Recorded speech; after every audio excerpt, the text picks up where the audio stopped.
National Population Commission, providing demographic data for national development.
Recognizing the key role of the media in correct information dissemination in these days of the social media, the leadership of the National Population Commission held a breakfast meeting with representatives of various media organizations working in Abuja. At an occasion of this nature, questions were asked, answers were provided, while grey areas were explained for the journalists to be properly informed, to be in a better pedestal to inform the public. Recent developments surrounding the planned population and housing census means no room should be left for misinformation or guessing.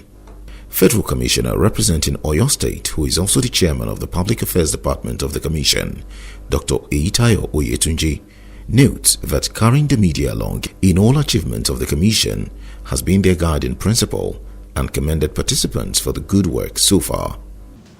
The fact that you have honored this invitation underscores the importance that we all attach to the census project.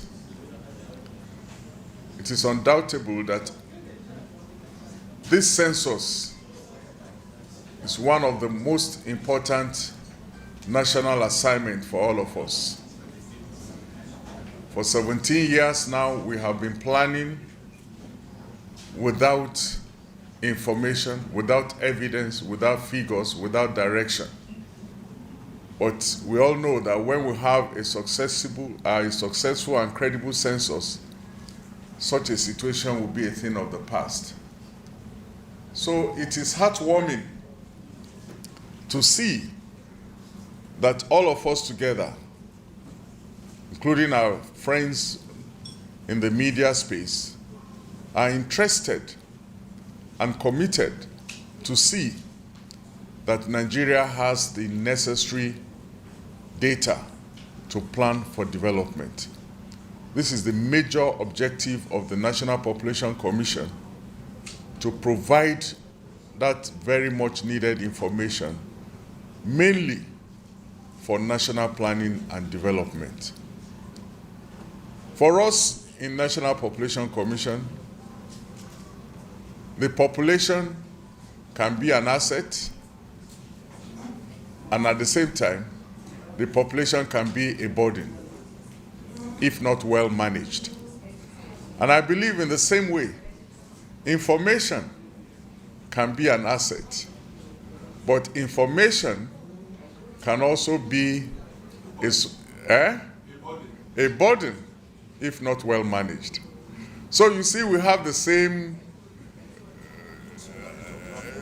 scenario before us. And that's why today we are gathered to see that we manage the information about the census properly. In his opening remarks, Chairman of the National Population Commission, Nasir Isakwara, explained that the transparency involved in the plans for the census, driven by technology, means there is very little room for errors, and appealed for more support from the media to deliver to Nigerians an accurate, reliable and acceptable population and housing census data that meets international standard. Whatever we do, we need your support to have it publicized. And census being a very important national assignment, it's important that we carry every Nigerian along, and we cannot do it alone at National Population Commission without you. So you are a very strong partner to us. We use all the media, television, radio, social media, and we've been, getting our activities across to the public. And I thought that that will have sufficed, but I know getting the census done and rightly done, you have to really get the cooperation, buy-in of Nigerians. So I take it that what we have done, we need to do more. So that's why we're engaging you today, so that we can actually discuss as a family and to see how we can further boost the media activities of the Commission. Yes, there's an element of financial constraint, but for the Commission, we're practically prepared to conduct the census. We have procured and configured all the personal digital assistants that we require for the exercise. Because it's a digital census, we need to have the required quantity of the PDAs, handheld devices that we will use for the conduct of the census.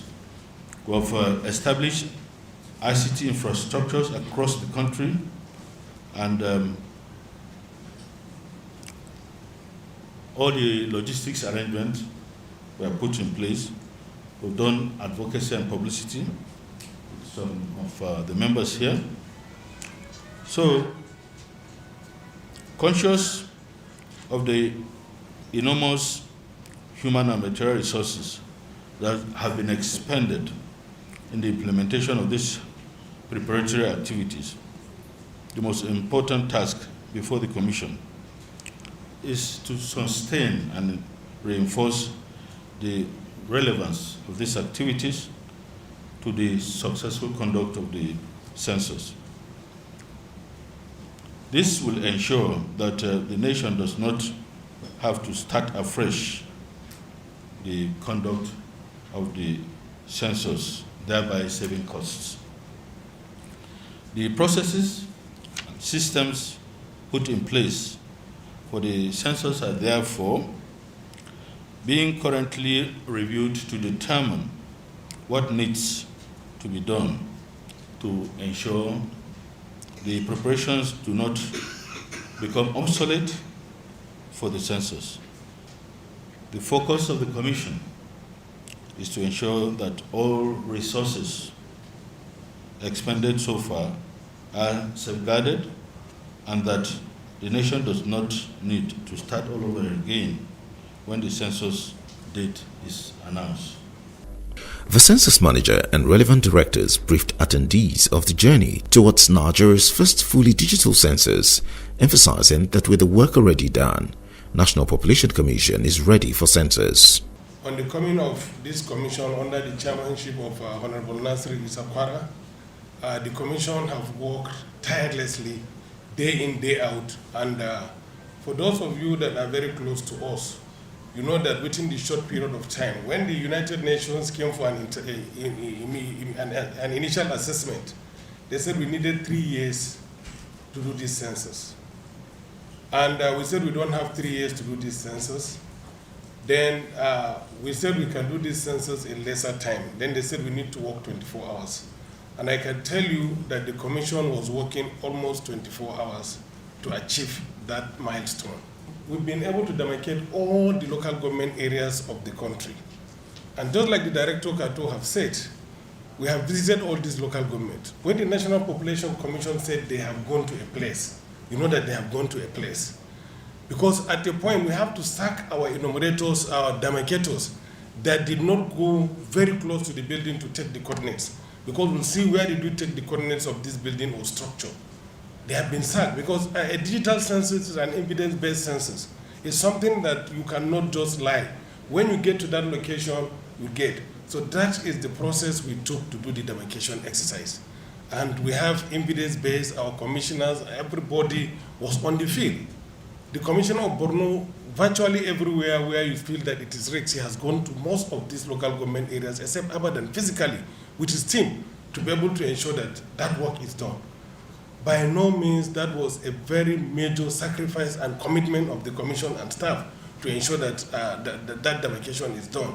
And it's a very great resource. Google capitalized on us taking information and they are uploading in their system. But this time around, the commission and the staff went to all the structures and facilities to take those information and take these coordinates. And it won us an award. That is the demarcation area. Then when you come, for a digital census, you need to set up systems. We did not inherit systems. This is the first time that a digital census will be done in Nigeria. So we have to develop all the systems that are required for a digital census from the scratch.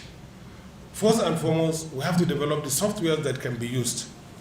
And by the grace of God, a young Nigerian who developed the software that was used for the enumeration area demarcation was encouraged by the commission, by the chairman, that let us also leverage on what you have done for the enumeration area demarcation to use it for the census.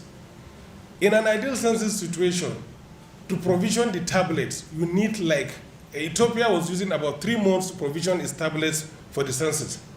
But this young man, in the development of his software, came up with a 30 minutes, 1 minute provisioning of the tablets that you require. And that have reduced the Nigerian census life by about 5 to 6 months. So this in-house homegrown software that was used, Census Part, helped us to reduce the lifespan of the census.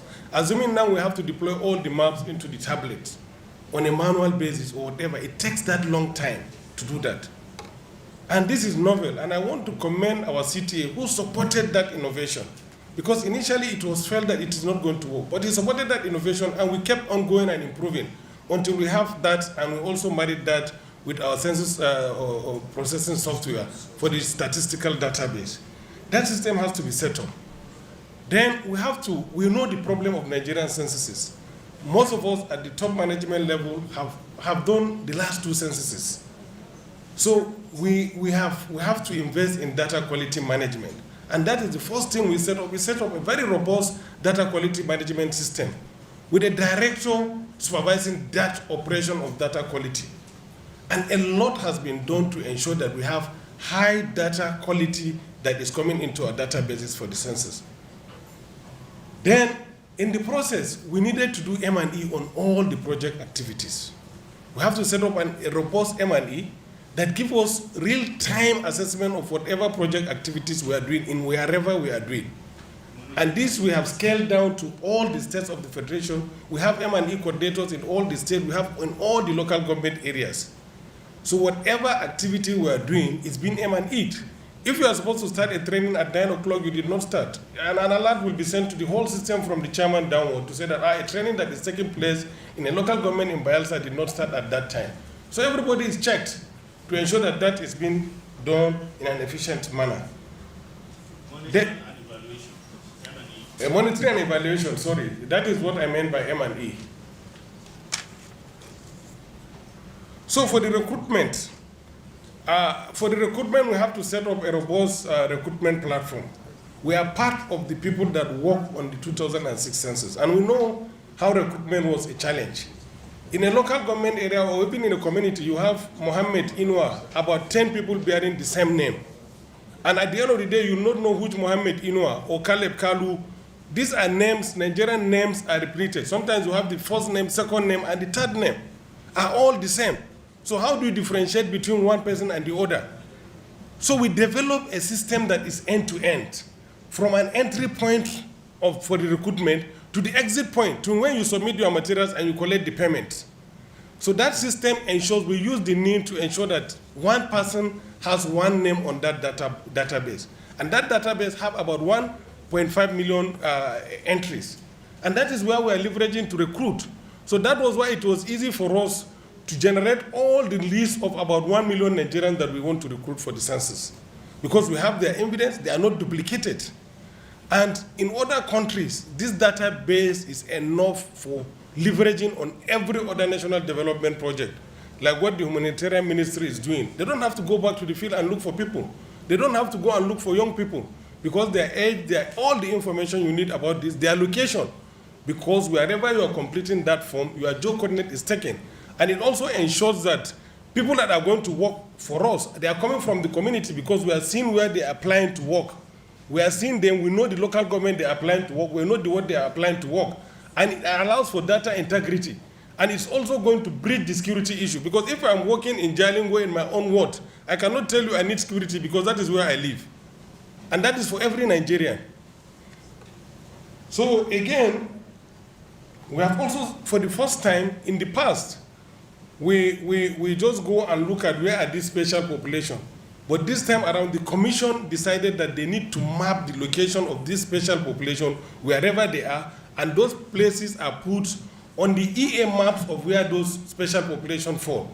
So the migrant Fulani, the fishermen, the people that are mentally retarded, sleeping under the bridges, and all this, wherever they are on our maps, we have mapped them, we have known the geo-coordinates of them. And it was never done before. Those were initially, okay, we are going to look for them in the census night and do. But this time around, we have map of them, we have the location of them, we have everything. A comprehensive, and this thing is done. These enumeration area maps we have, we use it for many things. We use very high resolution satellite imageries and field data capture to do this work. What we mean by field data capture is that when you have these high resolution satellite imageries, it's like having a picture of the country taken from above. If we take a picture of this place now from above, we will see all our heads. You see everybody's head, you see the walkways and all that. It is the same thing. The satellite imagery is showing all the buildings in the country with all the roads, the waterways, rail lines, and all that. But if you don't go to the field, you wouldn't know what those buildings are used for. You can even be confused. You can see a swimming pool and think it's a building because the shape is like the shape of a building.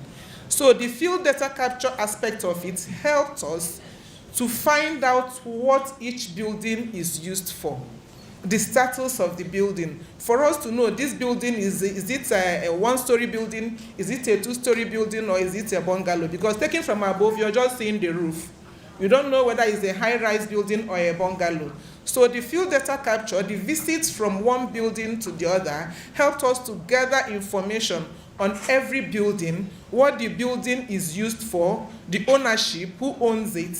Is it a government-owned building or is it privately owned? If it is privately owned, who is the owner? What is it used for? Is it a residential building? Is it a commercial building? We gathered all this information on every building in the country. Schools, hospitals, clinics, even the schools, we need to know, is it a secondary school or a primary school?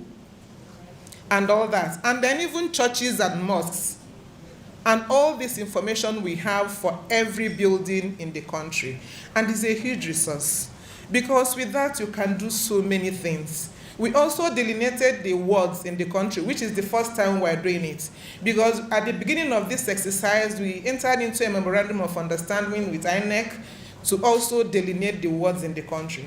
So presently, we have a ward map of the whole Nigeria, which is a big plus for us.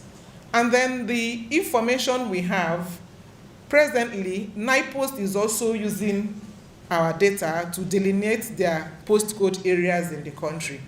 GRI3 is also using our data, and so many other agencies. There's a whole lot we can do with the data we have collected. We can, which we're already doing, we can actually calculate average household size for each locality, for each LGA, and you know that kind of data, what you can use it for. You can also work out the poverty index, because we collected data on the buildings, the type of materials and the other things people living in those buildings have. So with that, you can work out poverty index. Governments can use that for interventions and all that. So the data we collected is something that we can use to plan and develop this country. And the beauty of it is that if we are going to do another census, whether in 10 years' time, we don't need to do full demarcation again, because what we have now is sustainable. Because we use very high resolution satellite imagery and all these EAs, all these buildings, we have their coordinates, they are not going to shift from where they are presently. The coordinate is more or less the address, the earth on the Earth's surface. It doesn't change. So if we're going to do another census, what we need to do is an update. Even before that census, we have what we call intercensal activities, the activities we do between censuses. So periodically, we update this enumeration area demarcation frame, the frame we have.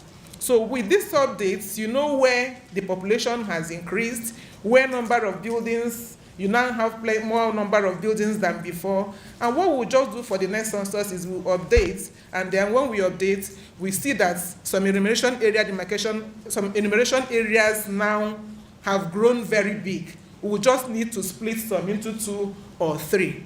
And then some may remain the same, especially in the rural areas where development will not be very rapid. You find out that such EAs, you don't need to split anything. And then in places where you need to also merge, because we have cases of demolition and all that, we know where to merge, we know where to split. It was after their presentation that some of the journalists asked questions, while others made comments towards a successful census, promising to do their part for the development of Nigeria. Director Legal of the National Population Commission and the Commission's chairman addressed some of the issues raised by the media executives. Director Public Affairs of the National Population Commission, Dr. Isiaka Yahaya, believes the Commission is on track in all its programs, adding that the objectives of the breakfast meeting has been achieved. As you know, we have inaugurated the National Census Publicity Committee at the national, state and local government area level. These committees will be mandated to carry out more enlightenment activities, particularly in the grassroots. You know, membership of the committees is constituted by institutions and individuals who have the reach and the capacity to take the messages to the grassroots. So we look forward to making the census committees more active, you know, in carrying out a publicity about the census. So this is, and in addition, we'll continue with the media campaign, radio jingles and television. Will participate in radio programs and television through which Nigerians can seek more clarification about the census. More importantly, we'll be using the social media and to engage the youth for them to know more about the census. Well, the point is that we'll keep the census messages afloat and ensure that it occupies the central stage, you know, in national discourse. Things that do not or seemingly are not clear to you, make effort to come to us for clarification. One great thing that the National Population Commission has in its stock is openness.